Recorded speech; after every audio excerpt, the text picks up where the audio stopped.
Could I just, a quick thing?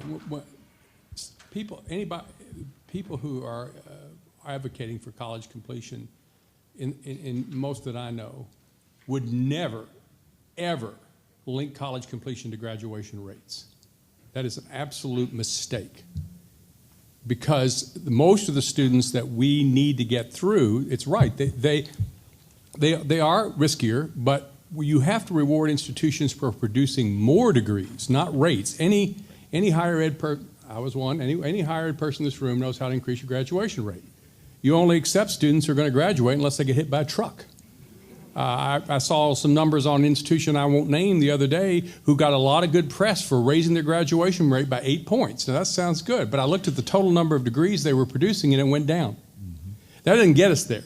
So you have to focus the completion agenda, recognizing it's an absolute number. We need an educated population. We need 60% of the population. That's 23 million more degrees than we're on track to produce. That can only be accomplished if we succeed in reaching those students that we failed to reach until now.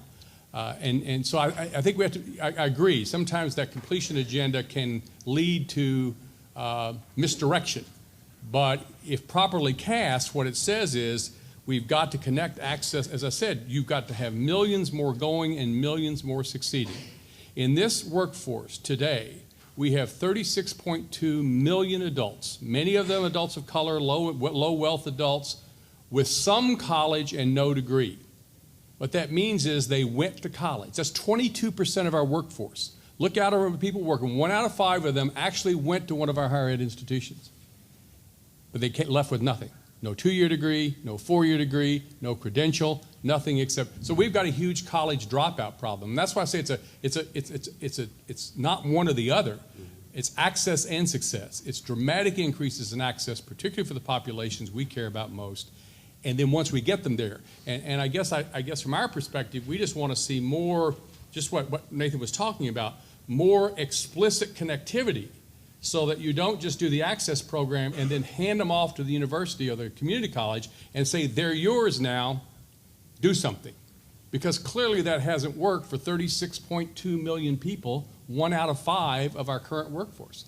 So we've got to all commit to work together on the entire pathway. And I think a lot of what, and also one other thing I said, I need to let you talk. You know more than I do. But another thing I think is as Gear Up and TRIO folk, and TRIO and Gear Up are both into this, I know, and back in the day when Yvonne and I were working together, we talked about this, particularly the state Gear Up grants. But I think any large Gear Up grants or the TRIO programs. You not only are there to provide the on-the-ground services and support to help ensure the success of the students, you are there to be a voice for this population. You are there at a policy level in a state to be a voice for this population.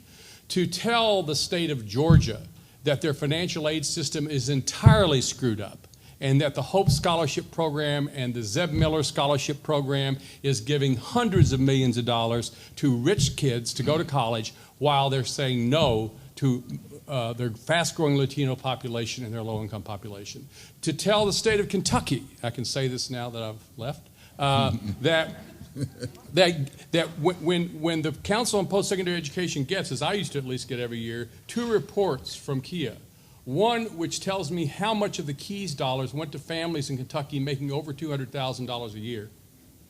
And the other is the unmet need report, which tells me how many hundreds and sometimes thousands of students we turned away, low-income students who actually applied to college. Now think what it took for them to get there, because we know that doesn't always happen, because we ran out of money in February. Okay? And from a state perspective, that makes no sense from a policy perspective. You don't have to be liberal or conservative. Kentucky needs a workforce that can support a 21st century economy. And paying kids money so who are already going to college and denying college to kids who want to go but then otherwise can't is hurting your workforce. In Florida, that program structured even more. Kentucky's is not as egregious as many, let me say that, because we have a very generous need-based aid program, a large one. But in Florida, it's all merit. $487 million a year going out in scholarships in Florida. Sounds good, but $180 million of that is going to families in Florida who make over $200,000 a year. The community college folks call that in Florida the car dealer relief program, because it allows all the wealthy students to buy a car when they go to college. At the same time, they're telling thousands of Latino students in the South Florida area, I'm sorry, we ran out of money. You can't go. That is not wrong, it's economically stupid. I think that this issue of advocacy went, and Jim said it very well, your job is really not to provide services. But that's what most of us have been hired to do, is to provide services. But the institutions in which we're placed, whether those are colleges or universities or schools, communities as a whole, they all have obstacles for kids to overcome, which you just can't which our students or adults just can't call up their mother and say, hey, they added $40 to my library fine and I can't register unless I get $40. And so if there's nobody to advocate for that student, their likelihood of it being able to complete goes down very quickly. We've been working, the council, in a national program in 3 Louisville schools over the last 2 years.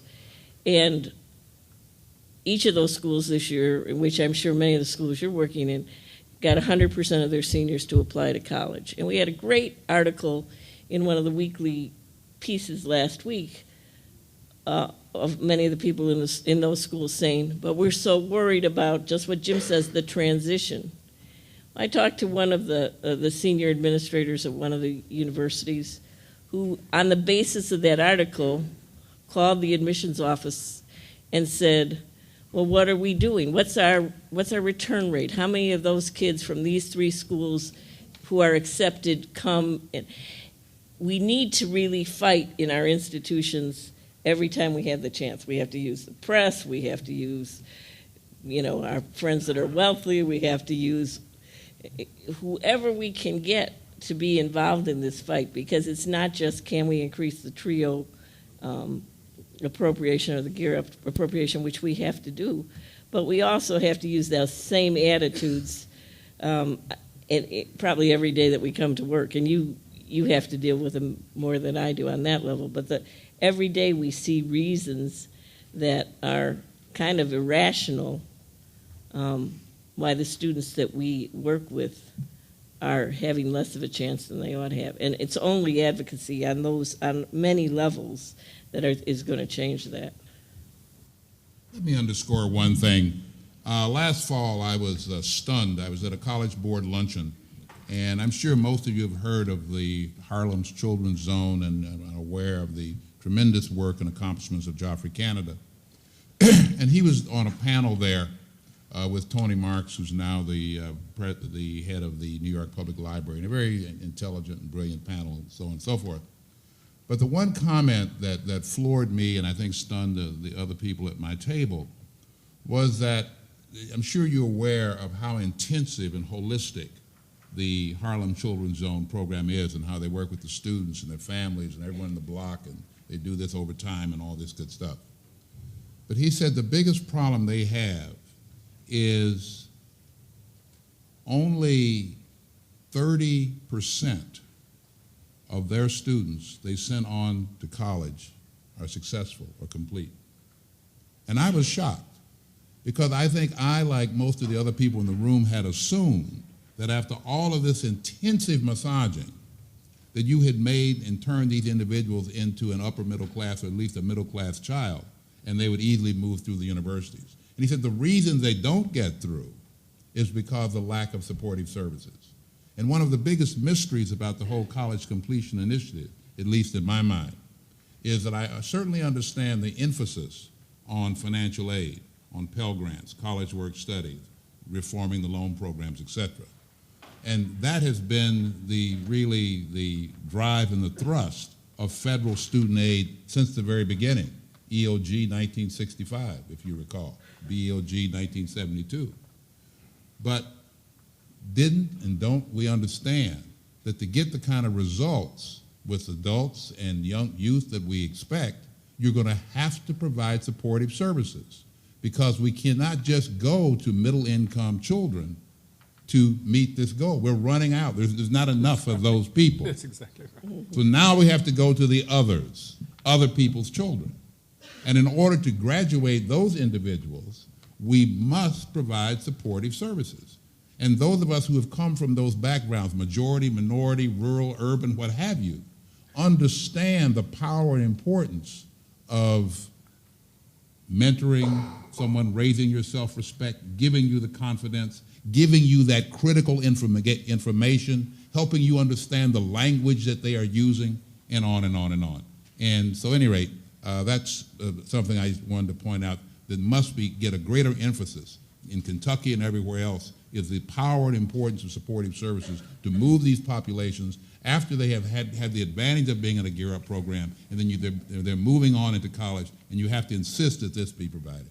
But yeah, I give an example from Indiana, so we won't beat up entirely, on Kentucky here, but Indiana has the 21st Century Scholars Program, which is in fact a model program. It is a need-based program. Mm-hmm. It starts out in the promise is early, and it helps.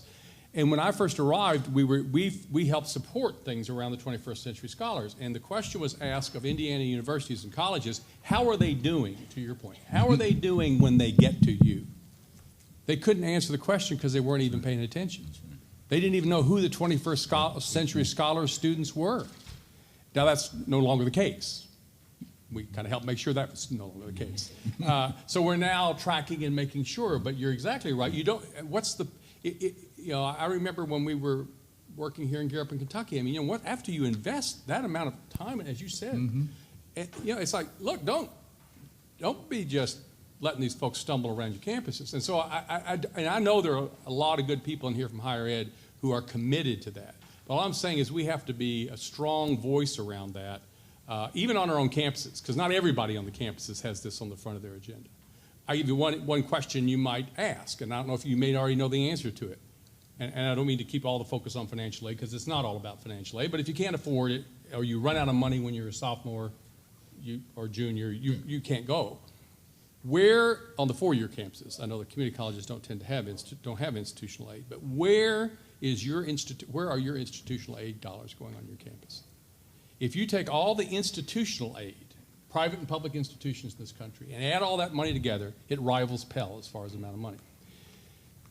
And yet, our analyses nationally would say that over the last decade, institutional aid has drifted in a disturbingly rapid fashion toward wealthier students. Now, we can all imagine why that is. We want to be able to brag we've got higher SAT scores in our entering class, and blah, blah, blah, blah. That's what we use instead of, so nationally, at a time when institutions could have buffered the impact of rising costs and recession for low-income students by shifting their institutional aid to try and fill in some of the holes, they went in exactly the opposite direction. State aid programs all across the country, same thing. And when you begin to recognize, as again, some people at this table spend a lot more time working with our good friends inside the Beltway than I do. Unfortunately. That if you look at what's happened, 30 or 40 years ago, the tax revenues coming to the government were 21% of GNP. Today, they're 16%. That's hundreds of billions of dollars less revenue coming to the government.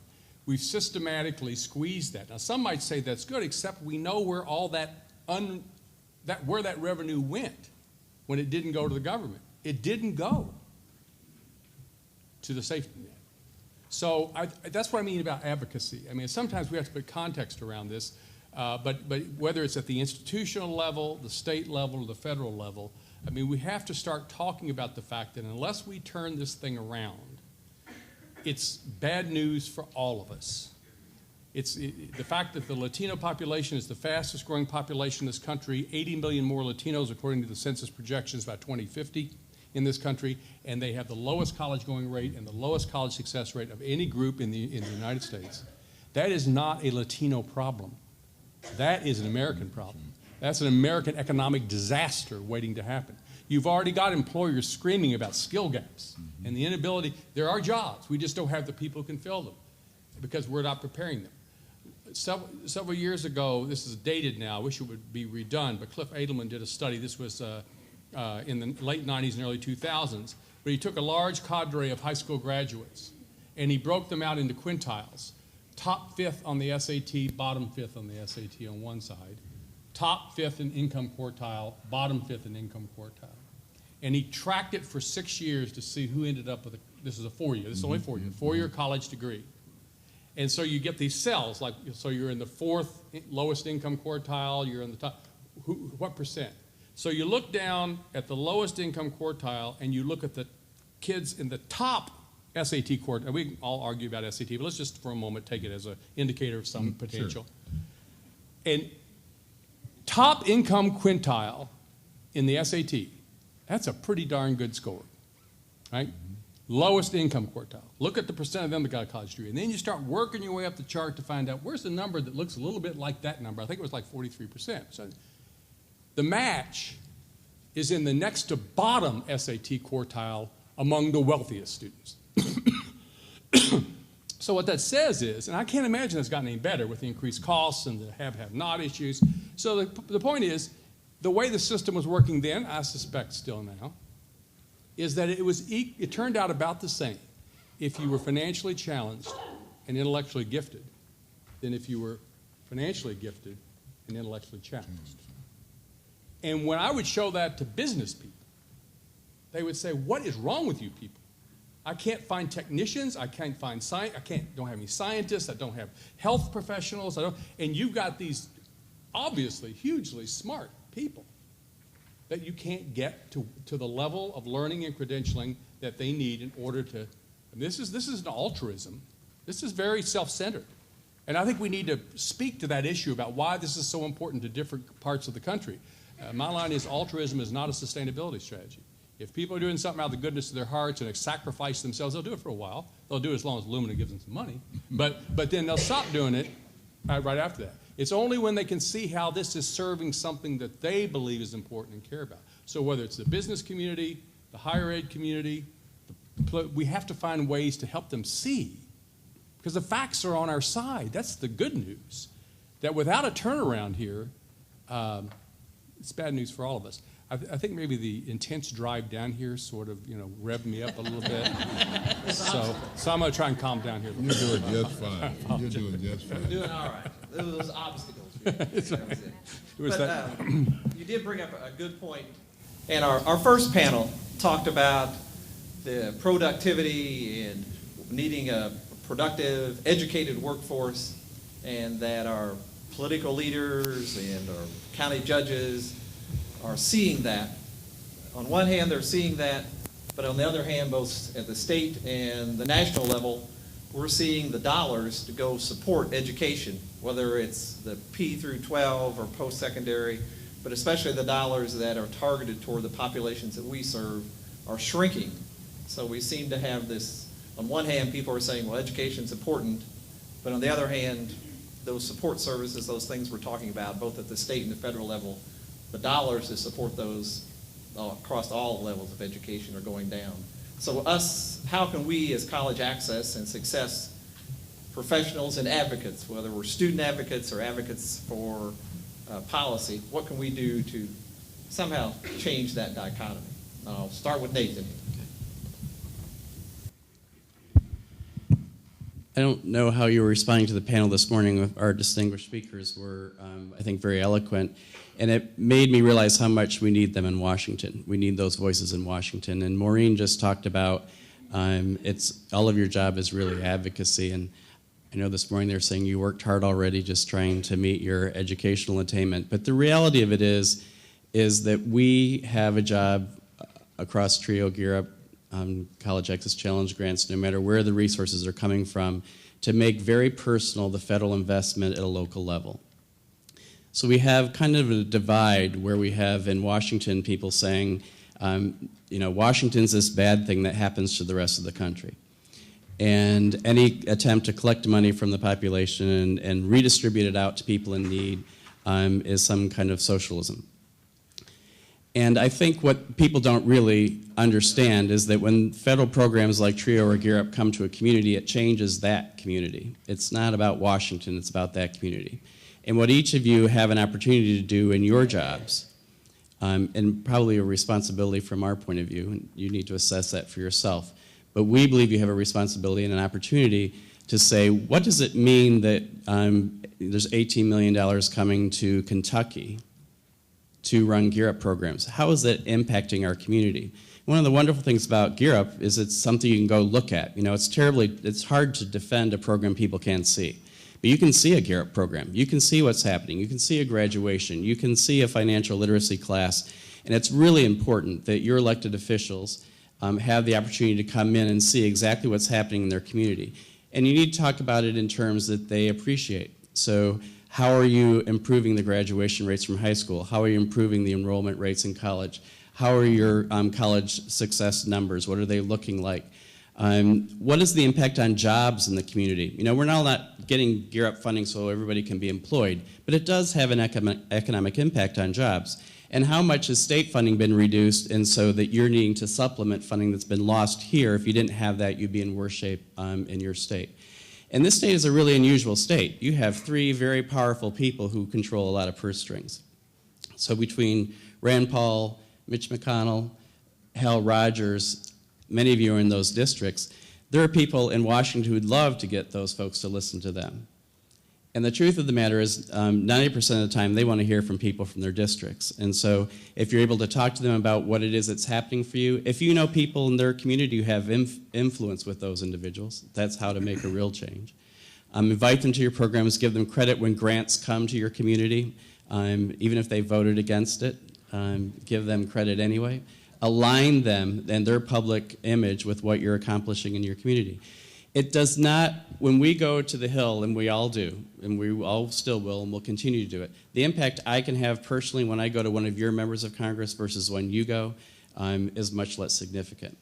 And then I think somebody mentioned newspaper articles. You know, when you see things happening, writing a letter to the press, we all know that members of Congress watch what happens in their local press. It matters when you go to the field office as much as when you go to the office in Washington, D.C. So take every advantage you can to make real what's happening in your community. You know, one of the greatest successes at the Gear Up conference in February was a young gentleman from Kentucky. You have to remind me his name at the moment. Yes. And he was unbelievable. So I don't know how many of you knew that we had a Gear Up student speaking at the national conference. But in 5 minutes, he had a stronger impact on helping people understand how somebody who comes from a low-income environment with many limitations can move forward and have a very strong impact as a student in the future. And so any of those success stories you can get in front of your elected officials, the better. I do have to add that Mr. Sparks was an upward bound student at Morehead State, too. Yes, he was. Both. Maureen or Mitch? Yeah, I see some people getting tired, so let me tell you all a little bedtime story.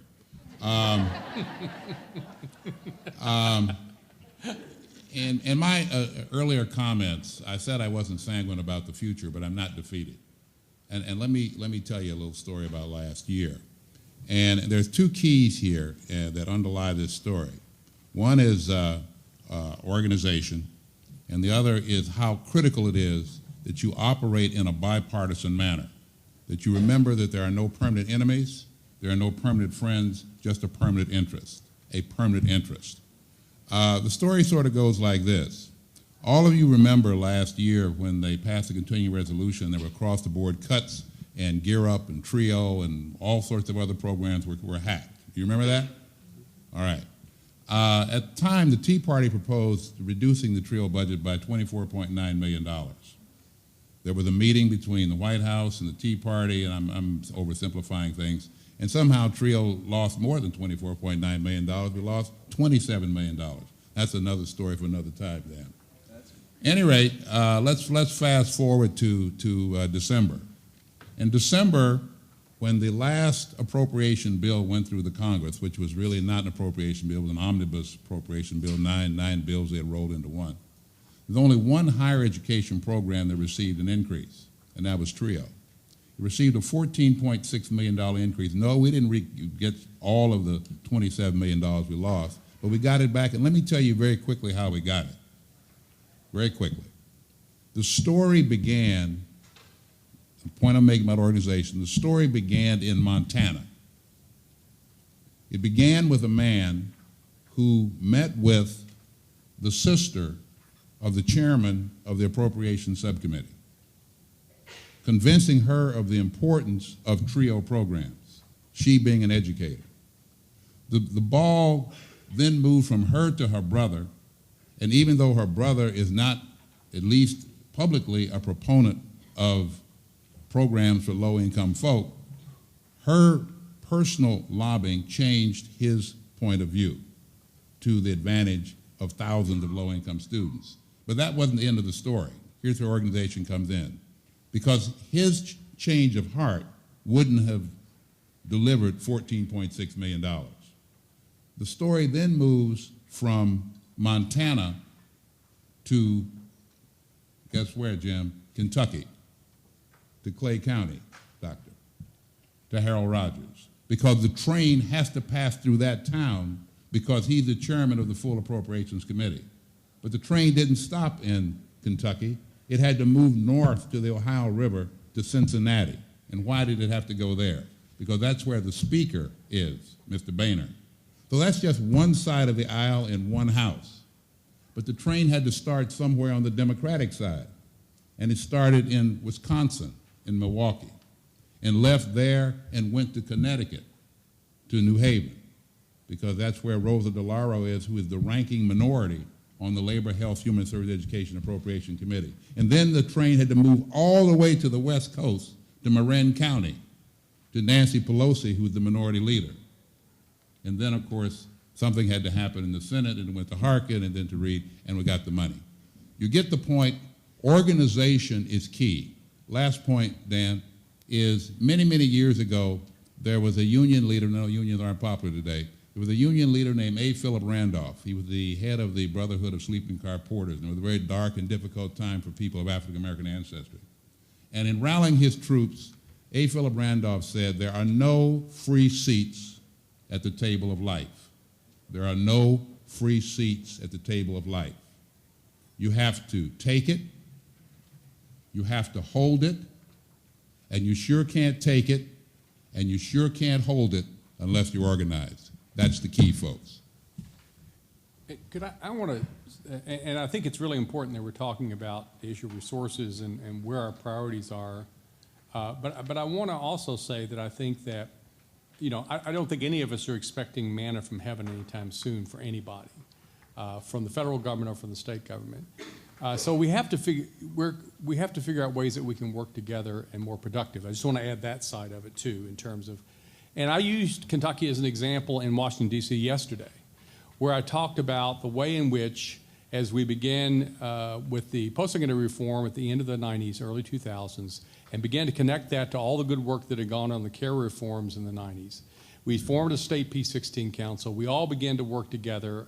We had our bumps and our differences, but we including the higher ed community and the Department of K-12. We went and got our first Gear Up grant. So, and between 2000 and 2009, and those of you who've been here during that period, you know, that wasn't exactly a period where money was being handed out freely. I mean, we had more budget cuts than we did budget increases during that period. But between 2000 and 2009, NCHEMS, the National Center for Higher Education Management Systems, if you didn't see the press conference here in Kentucky, I hope you did an analysis on 6 indicators of improvement in college completion. And Kentucky was first in the nation on 4 of the 6 and second or third on the other 2. And again, it wasn't because somebody handed all of you all a boatload of money. So I think we have to fight and be advocates for the investment that we need to have.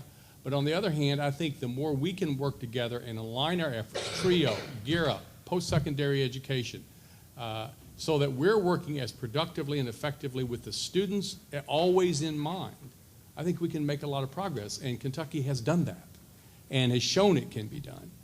So I congratulate you on that and hope that that kind of momentum, represented, I think, by this filled room here, will continue, because there are tens of thousands of students today, like the young man who's at the Gear Up conference, who have good lives ahead of them. That had that change not happened in Kentucky over the last decade, they wouldn't have a life to look forward to. And there are thousands more who are still waiting for us. So that's at the Lumina Foundation. We have money, but given the size of the problem, we can only be a catalyst. So we're looking for places where, again, our dollars can feed into the work and a productive commitment, so they can become a catalyst for ratcheting it up one more level. That's what we're looking for. So it's not Lee Todd, when he was president of the University of Kentucky, when he first took office, he said, UK is not going to chase any more wonder grants. And what he meant by that was get a grant and then wonder where the next grant's going to come from to support the work. We're only going to go after grants that were designed to help us get into the water supply, needed to be in the water supply, and then at some point that would be what we do. It's what we do. It's helping us do what we must do. And so I think as you're looking to foundations or you're looking to others, that can help make the case. And to the point about the student, I think when you're talking with folks, I think you're exactly right. Organization is so key, but you need a combination of data and stories and faces. And so I think you can do both of those. You can take a policy position and bring the data to the table that people find hard to turn away from. But even if they want to, when they turn away, they look into the faces of the people whose lives are being changed by the work that you're doing. It's those kinds of narratives and stories that really add the power to it. And you know who those folks are because you're working with them every day. And so the more we can bring their voices to the table, the better off we're going to be. We're going to conclude here with just maybe a comment, 1 or 2 minutes from each of the panelists on this whole theme of the partnerships. How can we all work together, whether we're a school teacher, college access counselor, Gear Up trio, whatever, how can we all work together to change and be advocates? Start with Nate.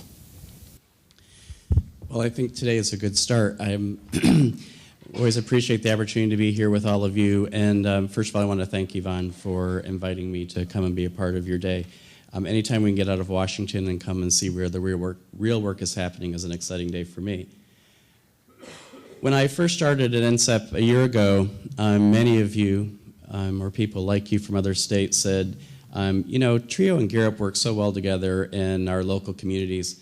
Why can't you all get along on the national level and start working together too? And so I'm really pleased that Dr. Mitchum has been open to a dialogue between NCEP and COE. We've been meeting at least quarterly, I guess, to look at ways that we can work together. We've done some joint advocacy work together and hope to do some more. We're also working with Maureen on some issues around ACT test reporting and seeing how we might improve that. But I think that we, on the national level, if we mimicked what you were doing in the community every day, you would all be better served. And so that's something we're definitely working on. I'm going to pass to Mitch. We have an American problem. We have an American problem. And as I see it, it's going to take a real collaboration and partnership between educators of all stripes, the business community, the foundations, all of us working together to bring advantages to a population that sorely needs it. And so I'm with Nathan. I'm really pleased in our relationship, but I'm more pleased with the work that you all do on the ground with the Gear Up community across the nation. I'm very familiar with what the Gear Up folk do in Ohio and Colorado and other places. And so I just hope that we can continue this relationship. And thank you so much for inviting me. Yeah, I'm going to harken back and cite something that you probably, if you haven't read it, you ought to read, My Academic Roots. We're spending about $8 million now in 13 cities and regions, including a region in Kentucky, around this idea of collaboration for impact. Because we're not collaborating to collaborate. I mean, we're collaborating to get something done, in this case, get done for these students. So I think, you know, there are some key things that you need to do in your collaboration. I think you're doing many of these in Kentucky already. First of all, as you come together, set goals. Set aggressive, audacious goals for what you're going to change. Come money or not money, we're going to commit to this goal. And then commit to having this, sharing your data and being very transparent about it. And talking every day about what's good, what's bad, and what's ugly about what's going on so you can keep getting better. And then third, come up with a plan where all the different entities, if it's the advisors in the higher ed system, the access professionals, the K-12 folk, who's going to pull what parts of the train down the track to get us to that goal? And figure out a way to do that so that everybody can see how by contributing to the larger goal, they're also benefiting what they care most about. You can't ask any business or any nonprofit or anyone to sacrifice their organization in the interest. That's not a winning argument. But figure that out, and then just and have someone who gets up every single morning in that collaboration, focused on that collaboration. So that because many times these collaborations end up being somebody with this organization spends a tenth of their time, and somebody in this organization spends a fourth of their time. But no one's is to make sure the pieces keep staying together, because once you come together, you'll come apart again, and then you need to come back together again. And there's an article in the Stanford Social Innovation Review, which most of you probably know about, called Collaboration for Collective Impact, which kind of lays all this out and happens to use the Strive Initiative in Cincinnati as sort of a model. Most of you may be familiar with that just up the road. So I think it takes that kind of hard work. We have a lot of people collaborating, but without outcomes and without impact, it's just a lot of wasted effort.